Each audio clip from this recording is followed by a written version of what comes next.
A juristocracia brasileira acaba de colocar o Brasil em mais um incidente diplomático. Israel afirma que o Brasil vai pagar o preço após um mandado de prisão contra um soldado israelense.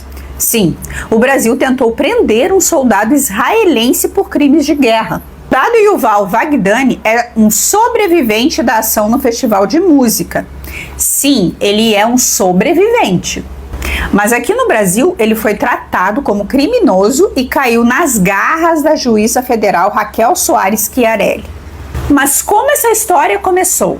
Bem, o israelense teve a brilhante ideia de vir passar férias no Brasil. E ao que tudo indica, ele estava no Morro São Paulo, na Bahia. Uma entidade palestina que atua no Brasil identificou sua presença através do monitoramento das redes sociais do militar. Esse foi o estopim para que começasse a ação do Estado brasileiro. Essa entidade palestina é a Fundação Rimbi Rajab. Ela atua em prol da causa palestina e está representada juridicamente no Brasil. Essa fundação está baseada na Bélgica e controlada por Diab Abu Jajá e Karim Hasson. O Diab já pertenceu aos quadros do Hezbollah e deu declarações comparando o 11 de setembro a uma doce vingança. Já Karim Hasson afirmou que a ação de 7 de outubro em Israel não era uma invasão. Então, essa fundação entrou com uma ação judicial no Brasil. A juíza Raquel Chiarelli pegou o caso e determinou que a Polícia Federal iniciasse uma investigação contra o turista israelense. Isso foi feito no dia 30 de dezembro. A juíza justificou a ação pelo fato do Brasil ser signatário do TPI, Tribunal Penal Internacional. Esse tribunal já emitiu um mandado de prisão contra Netanyahu por crimes de guerra. Putin e Netanyahu são procurados, mas isso não teve nenhum efeito prático. Porém, a juíza se baseou nisso para investigar o soldado israelense. Lembrando que não existe mandado do TPI contra o soldado, só contra o primeiro-ministro. Mas o Brasil se viu no direito de abrir uma investigação para saber se esse turista cometeu crimes de guerra. Eu fico pensando como a PF iria coletar provas e testemunhas de uma ação na faixa de Gaza. Eles mandariam um agente para o meio do campo de batalha? Essa juíza é a mesma que obrigou um hospital que atendeu uma comitiva do Bolsonaro a fornecer toda a lista de Covid. Ela queria descobrir se Bolsonaro teve Covid. É a mesma juíza. Mas aí a juíza foi lá e resolveu comprar essa briga no dia 30 de dezembro. Só que a coisa fica pior. Galera, quando a gente posta uma plataforma aqui pra vocês, é porque a gente testa ela antes, tá? E essa aqui, nesse momento, tá pagando muito. Tá pagando muito, a galera tá mandando muito aqui no direct, é porque eu não consigo postar todo mundo. Clica no link, se cadastra, começa a jogar. Agora, voltando ao assunto, o Mossad identificou as ações do Estado brasileiro. Foi então que começou a correria para proteger o cidadão israelense. O soldado estava de férias com um amigo, também israelense. Esse amigo foi o primeiro a ser contatado e avisado da investigação. Ainda era uma investigação, mas poderia surgir um mandado de prisão a qualquer momento.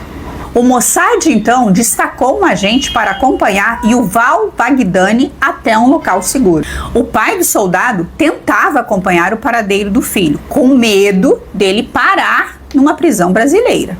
Essa movimentação do Serviço de Inteligência israelense preocupou a entidade palestina no Brasil.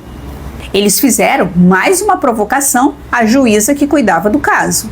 Eles passaram a exigir a prisão do turista para evitar uma fuga do Brasil.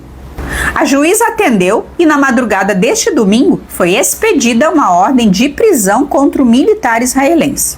O pai do soldado deu uma entrevista ao canal 12, lá de Israel, e afirmou que o amigo que estava com o filho recebeu uma mensagem de um serviço diplomático, avisando que tinha saído a ordem. Vejam como o Mossad teve facilidade em monitorar a decisão sigilosa da Justiça Federal. Mal saiu a decisão e eles já sabiam. Muito provavelmente estavam dentro do sistema.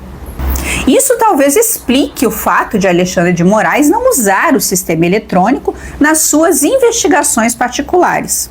Todas as ações contra ativistas de direitas são feitas no papel, tudo para não ficar no sistema.